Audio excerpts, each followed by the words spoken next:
are basically a Totally Not Mark Reacts channel. That's basically what we have succumbed to. And the fact that every topic, so we're going to work through this first. I'm assuming this is... I don't know which one this is, so we're just going to fucking go with it and see what happens. Dragon Ball loves retcons. From Goku's sudden unveiling as an alien all the way to Daima changing up how the Pataras work for the third time, retcons are a topic the series has not been able to escape lately. But what if I told you that retcons have always been a part of Dragon Ball? The Pataras work for the third time. I feel like I might actually make this point because, I mean, the guy's good. But fucking whatever suits the story is how everything works. I think that's a big thing that we tend to overlook is sometimes fucking narrative surpasses everything. I know something that's touched on in the Star Wars thing as well, but like the narrative of what they need to happen in the anime or manga or the fucking storyline is how things tend to work. I just fucking restarted the video. Dragon Ball loves retcons. Part of Dragon Ball. Since the very beginning. In fact, what if I told you that something as simple and well understood as sensu beans healing people was in fact a retcon too? Toriyama's fast and loose writing style. I feel like that's very plausible. I don't feel like a get out of jail free card was initially what the conception of them was. Has led to a whole boatload of those sorts of changes, many of which people don't. Well, I mean, this now fucking seeing Beerus, the same thing as no one's really discussed what the fuck Beerus's power level is. Because, you know, he was somehow fighting near, not at full power, but somewhat pushing himself, fighting fucking Super Saiyan God. And then all of a sudden now there's Super Saiyan Blue, then there's Ultra Instinct, and there's all these things, and it still doesn't compare to Beerus. So I feel like it's whatever they need at that time. Don't even realize were changes to begin with. So today I am going to dive deep in to find out not only exactly how many retcons the series has experienced over its 40 years, but also answer perhaps a far more important question. Are retcons even bad to begin with? I'm totally I don't not think Mark, so. I and think they just this make the is best every story. retcon in Dragon Ball analyzed.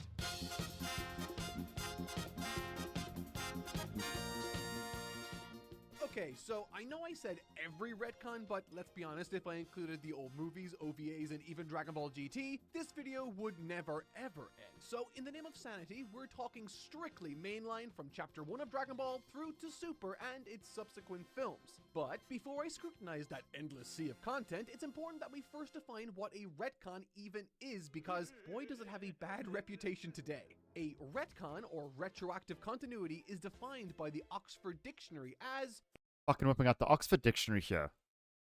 Merriam-Webster must not be happy.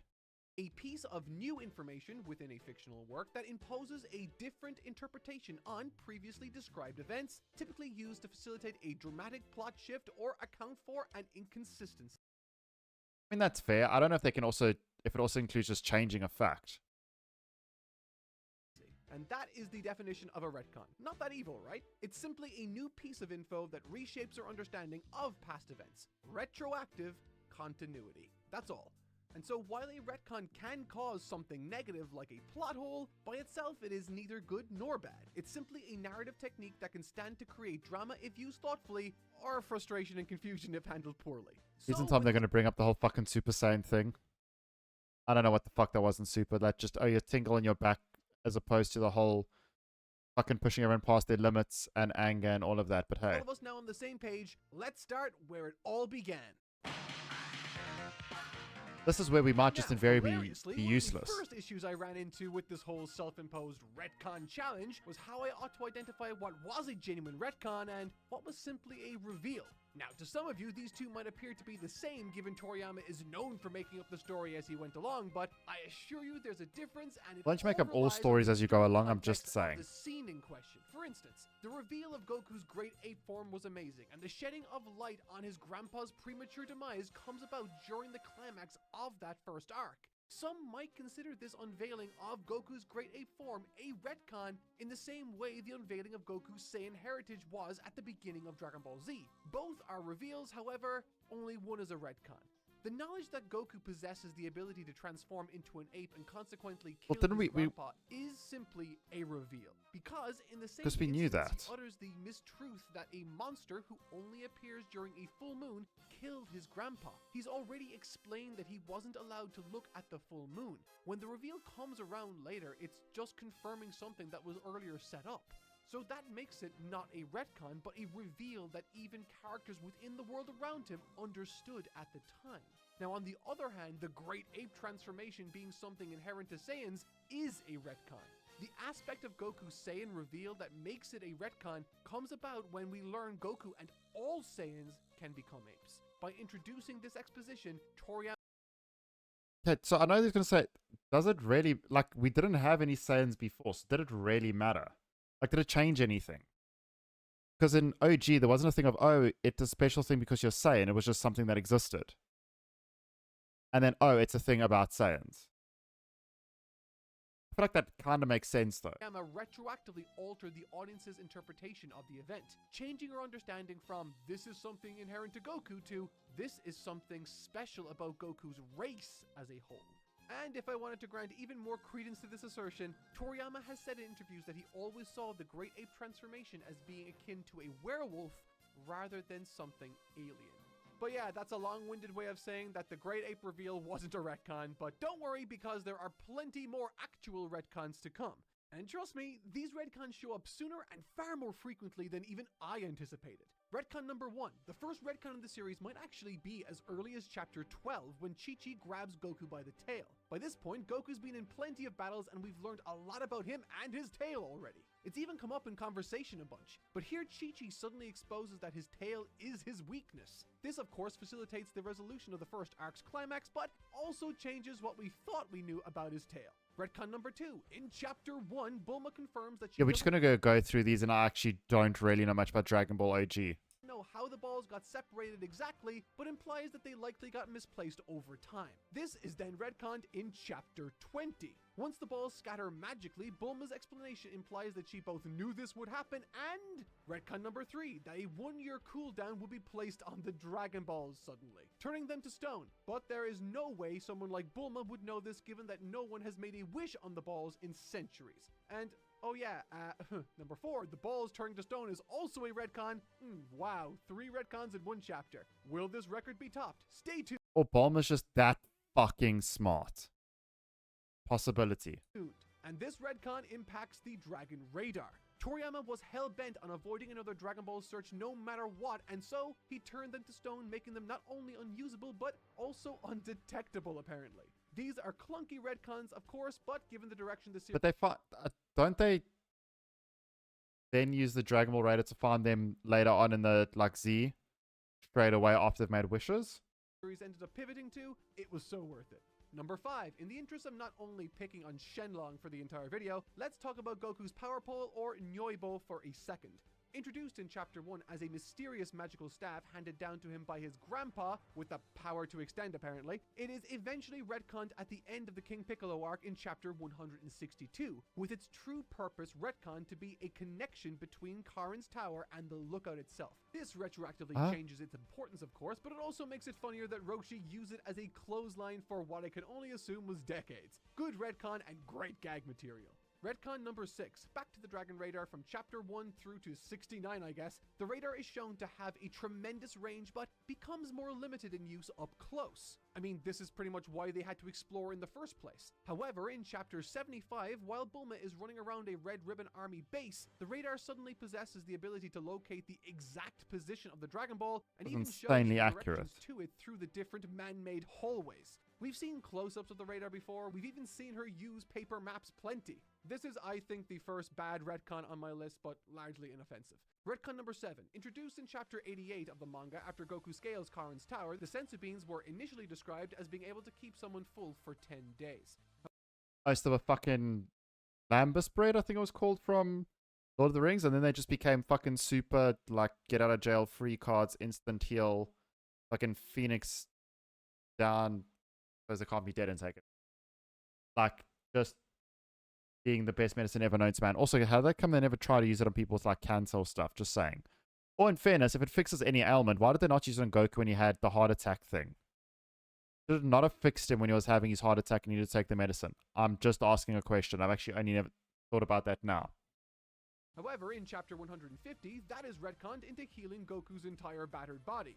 Part of me believes that this change emerged in early Dragon Ball because Goku's strength Unless it doesn't heal ailments, it only heals physical damage. was largely linked to how hungry he was in early Dragon Ball, and so, when the story became more serious and Goku's body started to rely more on chi and less on food, Senzu Beans 2 made that retroactive switch to retain their function. It's clunky, but it's a reasonable retcon in my view. Retcon number 8. In Chapter 2, Goku tells Bulma that he's 14 years of age. But in Chapter 41, that is retconned after he defeats Girin, not to be confused with the more boring one. In this, his age is changed to 12, possibly because the manga was proving successful at the time and they wanted to keep him in the age range for the target audience. This is neither Or good Goku's or a just bad dumb. retcon, it's just a retcon. Number 9, also retconned during the early tournament, is the announcer's duties specifically. In the 21st Tenkaichi Budokai, he's strictly an announcer, all the while the head priest was tasked with making the actual rule calls during matches. However, in subsequent world tournaments, the announcer takes over that role. Number 10. In Chapter 4, Kinto'un is introduced as a magical gift from Roshi, and in Chapter 14, he claims to have gotten it straight from Kami-sama himself. While it is confirmed that Roshi did make it to the top of Karin Tower, and that is in keeping with his character's legendary history, he specifically did not make it to the lookout to see Kami-sama, and so never received Kinto'un from him. Number 11. In the King Piccolo arc, Kinto'un is destroyed, or killed, however you want to look at it, by Tambourine. However, later, Karin reveals that what Goku was riding was only a fragment of a much larger magical cloud atop Karin Tower? Okay. Number 12. So, there's always more? And why the fuck did they not get more than one in, like, most series? Then everyone could fly? This also retcons Kinto'un's supposed death entirely. Number 13. Continuing my picking on Kinto'un, in Chapter 162 it is said that it cannot fly any higher than Karin Tower, retroactively Well, that's just a limiting fucking its lie. flight capacity. Number 14. In Chapter 97, Bulma places another restriction on the Dragon Radar, citing that if a Dragon Ball were to be, swallowed, the biological matter surrounding the ball would prevent the radio waves emitting from being picked up, which, let's be honest, doesn't make a lot of sense. And number 15. The fact that she described the waves the Dragon Balls emit as radio waves is also a retcon. In Chapter 1, she refers to the waves as electromagnetic, which, according to Google, are similar but distinctly different. Number 16. In Chapter 92, after Goku kicks his grenade back into his definition. face, Tao Pai Pai is shown to have, exploded. We see the explosion, and as the cloud fades, his body seems to have been reduced to dust. However, in Chapter 167, Cyborg Tao is revealed. Yay! Retroactively negating his death. Number 17. This one is weird, but also it's a grenade. I know, like, okay, don't get me wrong, grenades are extremely devastating and blah blah blah blah blah. But literally turning an entire person's body to, like, unseeable ash, I think might be a bit excessive even for a grenade. Hang in with me. In Chapter 1, Goku says to Bulma that he's, quote, never seen another human before. However, in that same Did he not literally get raised by his grandfather? Chapter, and even that same page, really, he confirms that he lived in this small house with his grandpa Gohan. We're given reason to believe that just doesn't make sense throughout the arc, but there's also plenty of evidence of other unless he's never seen a girl before, not human. Sentient life in this story too. We're also never shown confirmation of what he in fact looks like, so when Chapter 105 through to his eventual reveal in Chapter 108 arises, it is confirmed that he is in fact human, and that what Goku said in Chapter 1 was incorrect. Hilariously, Toriyama even admits that this was a mistake when answering fan questions at the end of Volume 2. Technically, this is a retcon, albeit an unintentional one. Number 18. In Chapter 107, the Pilaf gang produces a special Dragon Ball container that can prevent the Dragon Radar from locating it. I guess it's made of that biological material? I don't know. Number 19. I mean, it could have been, it could just be a leather bag, if that counts as biological material. Just saying. It is theoretically biological if it's real leather. Chapter 97, Roshi describes Baba as an all-seeing crony that has the power to divine the location of any lost object. However, that is later retconned. Which becomes a fortune teller and can see the future and then bring people back to life, sort of. Or, like, bring them to Earth for an amount of time after they're dead, but they're still dead, but they corporeal. Also includes seeing the future. Number 20. In chapter 150, the Ultra Divine Water is introduced as a secret second type of water Karin Tower offers, apparently. A retcon that Toriyama added as a means of increasing Goku's strength to defeat Demon King Piccolo in a short amount of time. Thanks, I hate it. Number 21. Let's pick on Shenlong some more. In chapter 111, summoning Shenlong is shown to turn day into night. This had never been established before and was likely introduced so that when villains would use the Dragon Balls in the future, Goku and those around him would be clued into what's going on. Fair enough. So it's for some dramatic context and for plot. Number 22. And speaking of King Piccolo, he can clone himself apparently, as an egg after Goku defeats him, which subsequently births Little Piccolo, or Piccolo Jr. as he's later called. Number 23. Yeah, but his Once evil's this not arc there anymore. concludes, however, it's revealed that not only did the Dragon Balls have a creator in Kami, which in and of itself is a significant When the fuck was Kami so hardcore? retcon, but also, number 24, this creator too is God, and more than that, number 25, is one half of the greatest villain this story had seen up until this point. Number 26, Kami possesses the ability to circumvent the 1-year mandatory cooldown of the Dragon Balls, which, as I said at the But then never ever does it ever again. very beginning, was also a retconned rule, so this is a retcon of a retcon? Funny how it also is super similar to what Neba did in the first episode of Dragon Ball Daima. I never noticed that until now.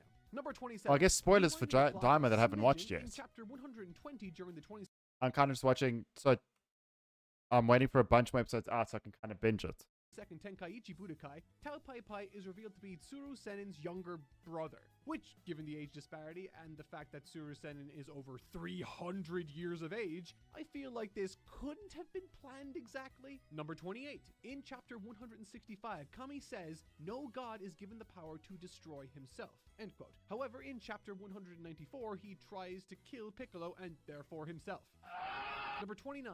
In chapter 193, Piccolo remarks that Goku has been blasted to atoms and therefore even Shenlong cannot restore him, which is another retroactive limiter on the Dragon Balls Yeah, also the fact that they literally ignore that every single time and brought back the entire fucking planet and all the Namekians. themselves.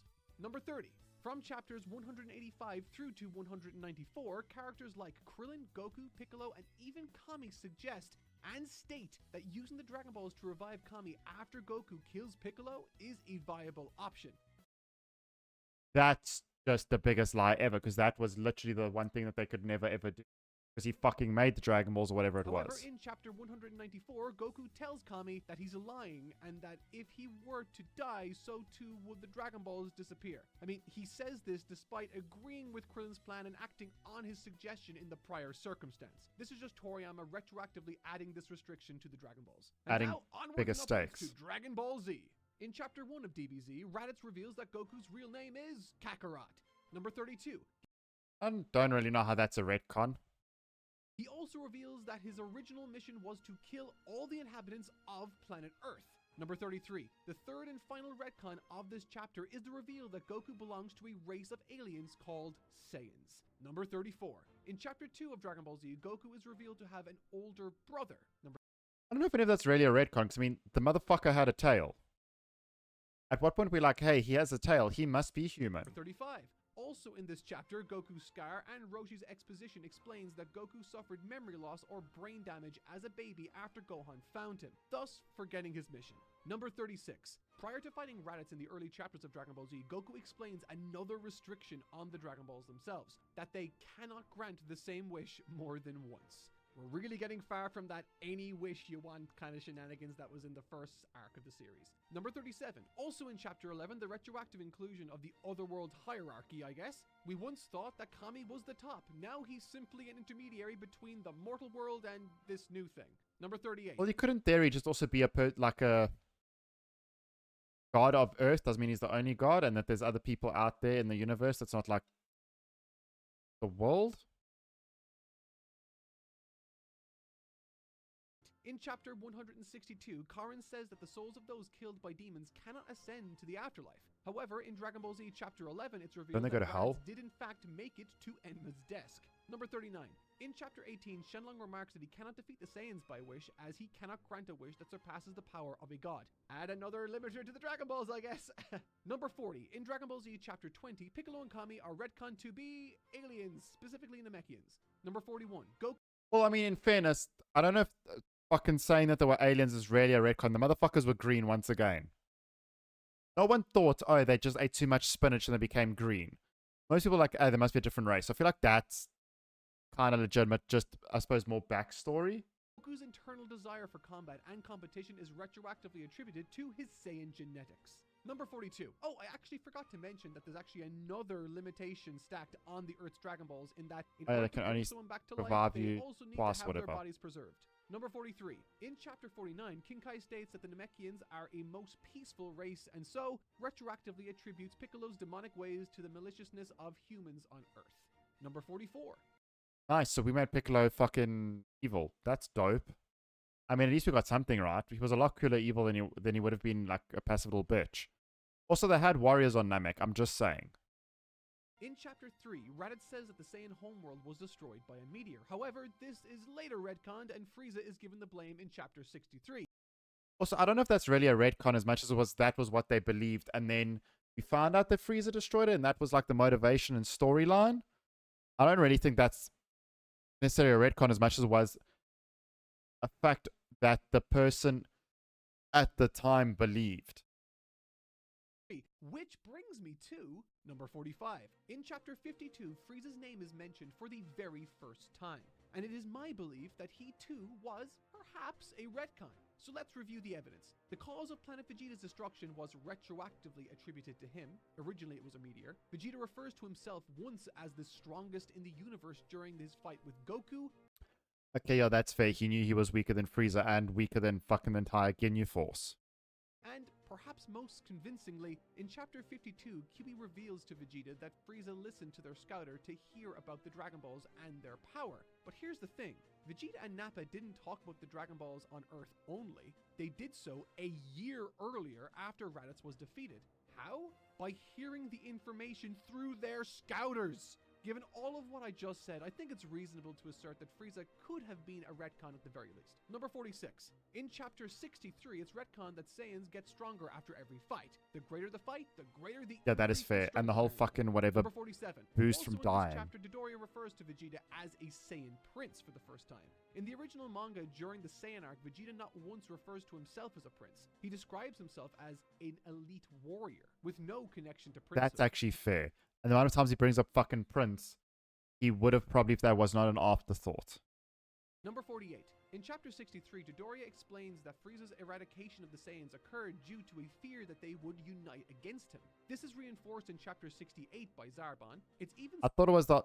okay, I suppose this is where we're going to get Super Saiyan from. It was, oh, he was scared they would all unite and defeat him and not there was a Super Saiyan. Specifically said that, and I quote, "The strength of individual Saiyans is no match for Master Frieza," end quote. This is later retconned once Toriyama decided to introduce the legend of the Super Saiyan as Frieza's primary fear in chapter 114. Number 49. The possibility of a legendary Super Saiyan transformation is retconned into the story in Dragon Ball Z chapter 71 by Frieza. There is technically a mention of a Super Saiyan by Nappa en route to Earth, but that's a passing adjective used to describe the hybrid of a human and a Saiyan in Gohan. It doesn't bear any relation to the actual transformation that it eventually becomes attributed to. Number 50. In chapter 63, it was said that Saiyans increase in strength after every fight. However, in chapter 74, it is retconned to specifically refer to when a Saiyan recovers from the brink of death, meaning that they do not need to fight in order to increase their strength. That's when he just gets fucking shot through the chest and Dende, like fucking white mage, heals him. This is what allows Goku to dramatically increase his power using sensu beans en route to Namek, and it's how Vegeta was able to, get a hole in his chest and then get super strong against Frieza for, their first round. Number 51. In chapter 135, it is shown that if a dragon chooses, it can combine a bunch of extra wishes to satisfy the conditions of the initial request. Isn't that nice? Number 52. Someone can refuse to be transported via a wish if they so chose. Yeah, I don't know when that became a Vegeta thing. and Bulma have a son. Just kidding. That's not retroactive continuity. It's proactive? I don't know. He's from the future. The actual retcon here comes from chapter 141 when Trunks mentions that the androids attacking his world are called androids 19 and 20. However, this is later changed to androids 17 and 18. Because literally he has the fucking clip of 17 and 18 when they kill Gohan. 18 when he returns to his timeline at the end of the arc. And speaking of which, the shift from 17 to 18 to Cell was also a retcon brought on by editorial suggestion. That I actually know. The editor complained that fucking 17 and 18 were boring and they needed more interesting villains. And that the story was shit. Okay, well, the shit might be an extreme term. But it was a bit crap. So make it more entertaining and hence Cell. And apparently Kami had suspected something was up for the last 4 years too. Number 55. Another restriction on the Dragon Balls is introduced when Piccolo fuses with Kami, thus causing the Dragon Balls to turn to rocks. Number 56. In chapter 169, Cell reveals that even though Dr. Giro's lab was destroyed, there was more to it underneath that they never noticed. Number 57. In chapter 172, Goku reveals the Room of Spirit and Time and explains he's even trained in there for a month during his childhood. Number 58. In chapter 1... A month. Like a week, a year? That would mean he fucking trained for like 5 years or something, so... maybe that was the whole 16, 14? No, that was the other way around. I'm trying to find excuses that don't make sense. 196, a restriction is placed on the Room of Spirit and Time. One can only stay in there a total of 2 days within your lifetime. Number 59. In chapter 195, Cell reveals that I mean, maybe he left the door open so it didn't work? his Cell games will commence 9 days following his announcement on May 17th. However, this is impossible as, according to Trunks in chapter 141, the androids were to arrive on May 12th, thus making this actually impossible. Years later, when piecing together their timeline for Daizenshu 7, the date of the Cell games was actually changed to May 26th. Number 60. Cell's healing abilities supposedly being derived from Piccolo's DNA. Piccolo can regenerate limbs and less intense stuff like that, but he absolutely cannot regenerate from being atomized. And actually, you know what? Come to think of it, number 61. Demon King Piccolo couldn't regenerate either. He had a damn hole in his stomach and he didn't regenerate dick. Number 62. Well, I feel like that was also just for story. It could also be like, oh, you know, a combination of fucking Frieza's I can survive anything and nothing is compromised kind of bullshit where he can fucking land space and become Mecha Frieza. Plus Piccolo's healing, plus supposed to be like an amp of everyone's DNA kind of thing. In chapter 224, Shenlong says that they cannot change the androids back into humans because, quote, their powers are too great and strange. My own powers cannot affect such creatures against their will, end quote. So I guess that's another limiting factor in addition to all the other ones on the Dragon Ball. I love how it's like, oh, we can do anything, but there's a lot of stuff about your will. Like, oh, you can't be teleported back if it's against your will. Now you can't fucking be turned into human if it's against your will. I feel like there's a lot of extra restrictions here we kind of need to discuss. Pause. Number 63. Vegeta agrees to participate in the World Tournament during the Buu Saga because Gohan signed up. However, he later claims that the only reason he entered was to fight Goku. Number 64. Okay, well, maybe the bitch just wanted to fight everyone and anyone. How was he? Also, wasn't Goku dead? How the fuck was he supposed to know he was going to be there? In Chapter 11, the Guide to Snake Way describes King Kai to Goku as someone that stands above all the gods in the universe. However, oh, and then there's a whole bunch of other gods that are of equal right and stronger. Once Shin arrives, that order is retroactively changed. Number 65.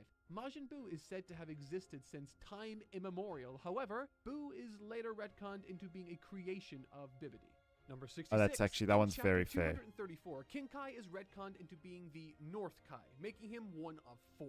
Number 67. In chapter 270, I mean, you already pointed out the whole car thing, so I think we did well. Good on us. Piccolo claims that he can regenerate without issue as long as his head remains intact. However, Cell's regeneration against Goku he had no head. That such headless regeneration was possible using Piccolo's cells. Number 68. In chapter 270, maybe Cell's head was somewhere else because he was a fucking weird alien thing.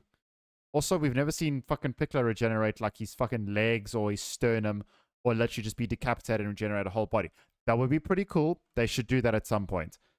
Just take Piccolo's head and he regenerates his entire body. That would be dope. 75. Another rule is imposed on the Dragon Balls. If only one of the 3 wishes is made and the dragon is dismissed, then the recharge time is only 4 months. Meaning each wish is worth 4 months of recharge time. Number 69. In Chapter 280, it is revealed that the use of Super Saiyan 3 is a drain on the remaining time Goku has on Earth. However, when this mechanic was first introduced with Grandpa Gohan, there was no mention of energy output draining the remaining time. Well, I feel like that'd be very different to an old man fighting versus fucking Super Saiyan 3. I feel like those are very different times. Number 70. In Chapter 183, once Goku and Gohan enter the Room of Spirit and Time, Goku says that once the door closes, everything outside is shut out. However, in Chapter 295, Piccolo he is able speaks to to people communicate in from there. the outside to Goten and Trunks on the inside. Number 71. In Chapter 196, Popo states that if the exit disappears, you are stuck in the Room of Spirit and Time. And don't they blow the forever. door up? However, using their power and, well, voices, both Boo as well as Gotenks circumvent that claim. Number 72. At the end of They were just so strong, it was okay. Chapter 17, the Earth can be seen from space. You can see Australia, Papua New Guinea, Indonesia, India, Sri Lanka, as well as East Asia and the entire Indian Ocean. It is geographically accurate to Earth as it exists in the real world. However, in Chapter 319, you can clearly see Toriyama decided to draw his own version of Earth instead. And finally, number 73, one that I forgot to mention earlier, Dr. Gero is retroactively made the mastermind behind the androids in the Red Ribbon Army arc. Whew, okay. Now, that brings me to the end of the retcons that I'm fairly certain about. Now it's time for the ones that I am a little more or a lot more unsure of. So let's continue. Number 74. In Chapter 264, Goku tells Vegeta that in order to avoid receiving damage that will awaken Majin Buu, he will be trying to end this fight quickly at full power. Also in Chapter... And wasn't it, oh, the more power you put out, all of a sudden that resurrects Buu? Like that whole thing didn't make sense. After 275, he goes on to reinforce that very statement when he says that Vegeta was as strong as he was. However, later this is revealed to have been a bold-faced lie and that Goku is much, much stronger than that which he had continuously claimed to be. My guess is that by this point in the story, Toriyama was really flying by the seat of his pants, and I wouldn't be surprised if Super Saiyan 3 retconned this initial claim by Goku.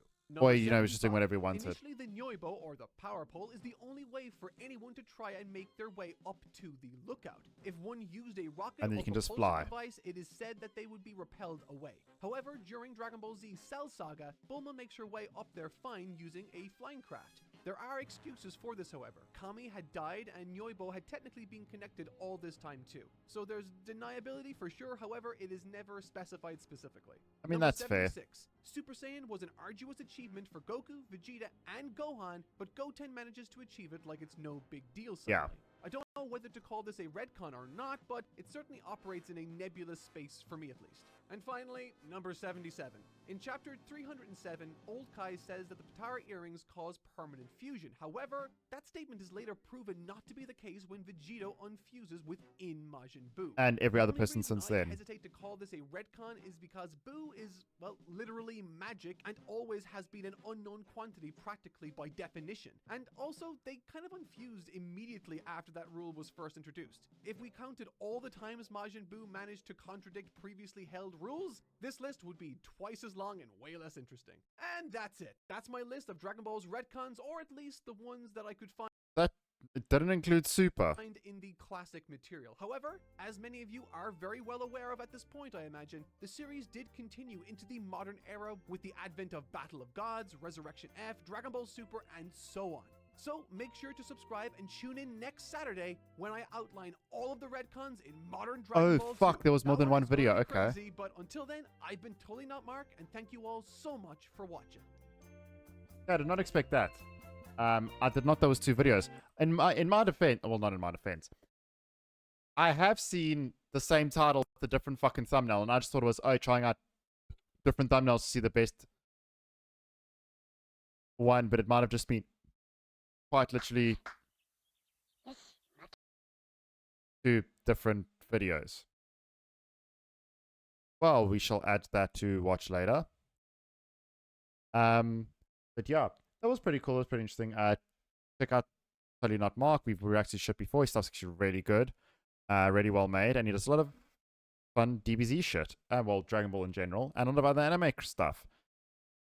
But yeah, I'll link him down in the description below. I'll also post a link in chat. But yeah, most of all, that was pretty dope.